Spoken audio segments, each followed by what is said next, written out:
Perhaps no invention affected American everyday life in the 20th century more than the introduction of the automobile. In 1918, Lynbrook was transitioning from a quiet, rural stop along the main South Shore east-west roadway, to a bustling suburban community, with the automobile making its mark. Although the technology for the automobile existed in the 19th century, it took Henry Ford to make the useful gadget accessible to the American public. Ford used the idea of the assembly line for automobile manufacturing.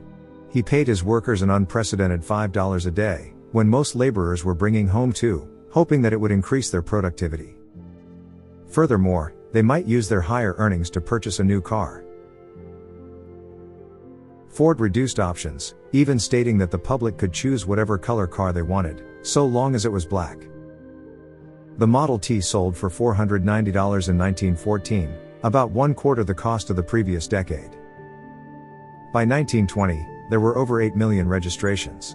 The 1920s saw tremendous growth in automobile ownership, with the number of registered drivers almost tripling to 23 million by the end of the decade.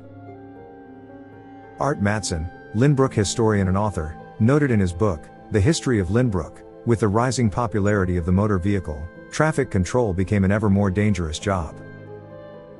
In 1918, arguably Lynbrook's most famous resident of the early 20th century, was hired by the Lynbrook Police Department.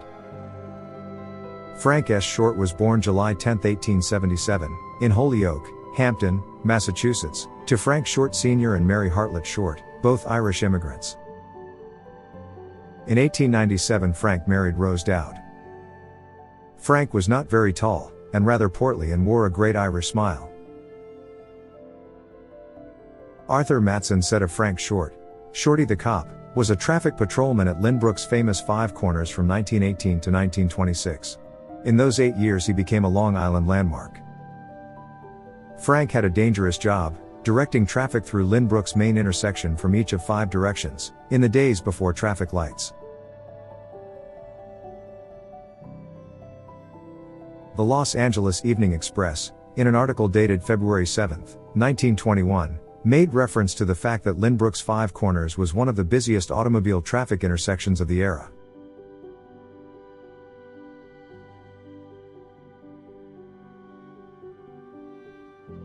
The oddly configured intersection was challenging for the best traffic cop of the day, and Frank Short was truly the best of the best.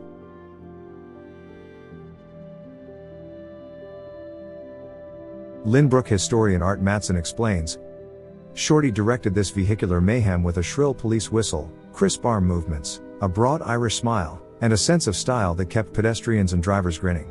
Shorty was so well known all over Long Island that when folks asked directions to, say, East Rockaway, they would be told, go along the Merrick Road until you see Shorty the cop, then make a right."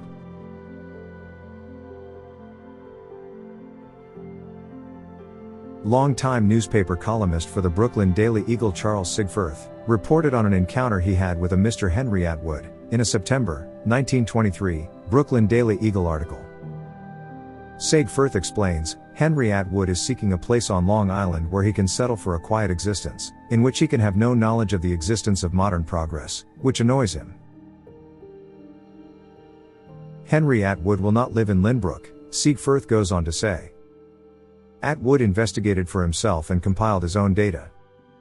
From a sparsely settled community comprising of about 40 houses and the old Sandhole Church, back in the 1870s, Lynbrook has grown from a tiny infant, into a giant-sized village which for activity, modernness, and progress, can proudly hold its own with any other on the South Shore. It is a throbbing beehive of activity, and reminds one or more of a miniature metropolitan city than a village. It is not exaggerating to say that Lynbrook in the last few years has experienced a phenomenal growth and is being watched with an envious eye by its sister villages in Nassau County. The article goes on with the sub-headline, "Has famous traffic cop. Lynbrook has become famous for its Five Corners. Myriads of motorists pass it upon signal from Shorty the traffic cop, whose famous gestures of sending the machines along Merrick Road have become common gossip as far as the Golden Gate. Shorty has been called the Napoleon of traffic officers. He is short and stumpy, and as broad as a house. He seldom speaks. His police whistle and the graceful evolutions of his body, legs, and fingers send the thousands of motorists to their respective destinations. He is a friend to all comers and goers, and unless some foolish driver tries to run him over, he eschews the habit of handing out tickets. His rebuke to careless drivers is more like that of a mother to a disobedient child. At the blast of his whistle, his body, though stumpy and physically plump, wriggles into the most graceful evolutions while his artistic digits point out the 5 ways to be traversed by the motorists. Shorty has a distinctive directing traffic which has made him famous throughout the states. His big broad smile and actions enliven the familiar spot he has guarded the past 10 years. A popular song has been written about Shorty and his quaint characteristics which motorists from all corners of the country have learned to admire. Officer Frank Short is a picturesque cop, with few equals. Patrolman Short's observational skills were not limited to his traffic duties. An October 3, 1918 Daily Eagle article describes Patrolman Frank Short returning 2 AWOL Navy sailors, Walter Veen, age 17 and Lawrence Montana, 18 back to the Brooklyn Navy Yard. The two had overstayed their leave by 28 days. The absent from duty sailors were popular with the young ladies in town. They supplied the duo with plenty of good things to eat. In November of 1918 his suspicions about a waiter at the Five Corners Hotel came to fruition. Patrolman Short had become curious and suspicious of James William Fisher, who was employed at the hotel. Patrolman Short learned that Fisher was a native of Austria. During this time the Austro-Hungarian army was fighting on the side of the Germans during World War I. As it turned out, Fisher was a private in the Austro-Hungarian army, and was a prisoner of war, having been captured by the French early in the conflict. Fisher had been incarcerated at a stockade near a French seaport. Having managed to escape, Fisher found his way to a harbor where a Norwegian ship was preparing to sail, and became a stowaway. The ship's destination was New York City. Fisher made his way to Lynbrook where he was employed as a waiter at the Five Corners Hotel. The U.S. Customs House in New York City was alerted, and one of their inspectors, James E. Lynch, took Fisher to a hearing in Manhattan. Fisher has said he was afraid of being taken back to France and wanted to become an American citizen. On October 16, 1920, Superintendent Alfred Edward, of the Sydney, Australia Police Department, visited Lynbrook to see the famous traffic cop at work. Edward was considered Australia's expert in traffic control in Australia at the time. He was on a world tour of Europe and the United States to study methods of traffic control. Superintendent Edward stated that traffic at the Five Corners was so well handled that he could not leave without complimenting the officer on duty there. Frank Short combines pleasantness with efficiency. He is the best traffic regulator I have seen since my visit here, said Superintendent Edward after seeing Shorty in action. Frank Short's abilities as a traffic cop were noted in a Los Angeles Evening Express newspaper article from February 1921. Shorty, the traffic cop who holds the perilous pass at Five Corners, in the heart of Lynbrook, Long Island, has the record for being the busiest cop of his kind in the world. All reports from the busy traffic spots are in, and Five Corners, where all the roads meet, in the Long Island town, is the leader. Shorty had a man clocking them Labor Day, and the tally showed that 39,750 cars passed the Five Corners intersection between sunrise and sundown. That's some record. It beats anything in Manhattan and is far ahead of the number of cars that daily roll past the junction of Sheridan Road and the Lake Drive in Chicago.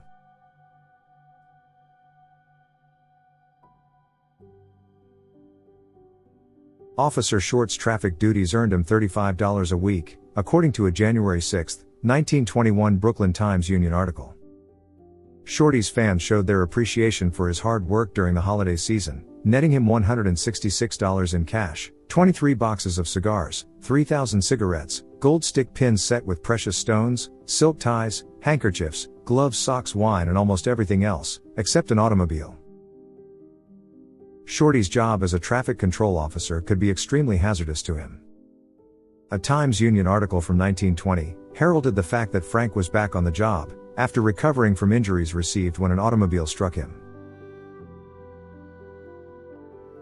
Frank was popular and highly respected by his fellow officers in the Lynbrook police at the time. It is no surprise that when the rank and file decided to create the Lynbrook Police Benevolent Association, they tapped Frank Short to be their first president in September of 1923. Shorty became a well-known celebrity during this era. The Brooklyn Times-Union Saturday, September 17, 1921 covered Mayor's Day at the annual police games.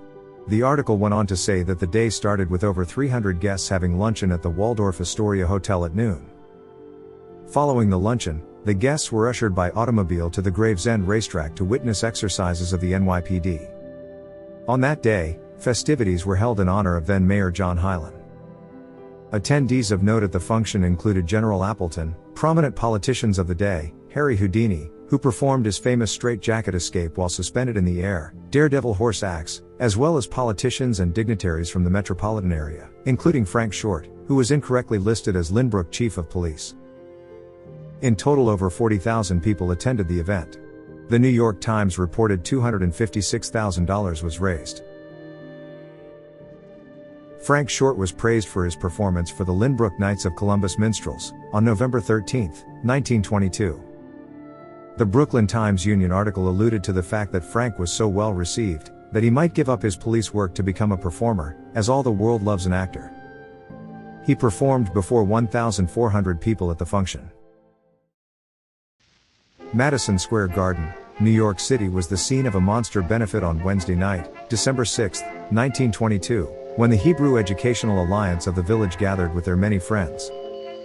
Boxing matches, high-class vaudeville acts, wrestling, and last but not least Shorty did a turn. Shorty had become acquaintances with the Kaufman Brothers, a vaudeville act that was quite famous at the time. One of Irving's numerous recordings is playing now. Jack and Irving Kaufman performed at the fundraiser, and performed with Frank Short in one of the skits. Lynbrook historian Art Matson uncovered the fact that Jack Kaufman actually lived in Lynbrook, on Denton Avenue during this era. Some vaudeville artwork was uncovered in the basement on the wall of the home recently. The act at the Garden was very well received, being described as having captivated the audience. Frank Short's joviality and popularity made him a target for local charities, to use to collect donations from passing cars for their various causes. He was lauded by several, including Rescue Hook and Ladder Company on Earl Avenue, who made Frank an honorary member. Frank's charitable collection time came to an unceremonious end, however, in 1923, according to the East Hampton Star newspaper. Frank Short, better known as Shorty, Lynbrook's traffic cop, will henceforth attend strictly to the business of directing traffic at the Five Corners. The article went on to say that his services are no longer available for the collection of money from passing autoists, to the swell of funds of various welfare organizations. The Lynbrook Village Board has put up the stop sign on his soliciting activities. Frank's honesty was lauded and appreciated, particularly by Mrs. Frances Gehring, of Rockaway Park. In April of 1923, Mrs. Gehring's handbag had been dropped from a vehicle passing Shorty's post. The bag contained several $1,000s worth of platinum jewelry. The loss was discovered several hours after the bag was dropped. Shorty recovered the bag and was able to return the property to the distraught woman. Frank refused a reward for his good deed, and appreciated the kind letter of thanks, written by Mrs. Gehring. In 1924, illness struck the beloved Shorty. Lynbrook residents responded to a call by Lynbrook Village President Philip Stotterman to save the house of Shorty the cop. On April 3 that year, the curtain rose in the Lynbrook Theater, and there was not a vacant seat in the 1,800-seat house. In those days, the recently built theater was set up for live stage productions as well as films, and would have been the envy of similar theater houses of the era. They were able to raise close to $2,000 with the fundraiser. That was quite a sum of money in 1924. After Frank Short's extended stay in the hospital, he went back home and back to work, despite his declining health. Shorty was promoted to sergeant, which allowed him to work indoors as a desk sergeant. On July 20, 1925, Frank was the desk officer for the first tour to work out of the new village hall and police station, at 266 Merrick Road. The blotter entry from that day shows Sergeant Short had a very uneventful Monday day tour. In 1925, concerned about rising crime rates, the County Board of Supervisors voted to create the Nassau County Police Department, replacing a scattered system of constables, town and village police departments. Lynbrook chose to keep their own police department. Among the new hires for the newly created Nassau County Police was Frank Short's son James, who was hired on September 15, 1925 by Chief Skidmore. In May of 1926, Sergeant Short was admitted to St. Joseph's Hospital in Far Rockaway. His health was failing, and his passing was imminent. On May 6, Lieutenant Sinclair was on desk duty at police headquarters. At 2:50 p.m., he made a police blotter entry stating, "Sergeant Short promoted to lieutenant of the Lynbrook Police Department by Village President George E. Winter." The promotion took place at Frank's bedside.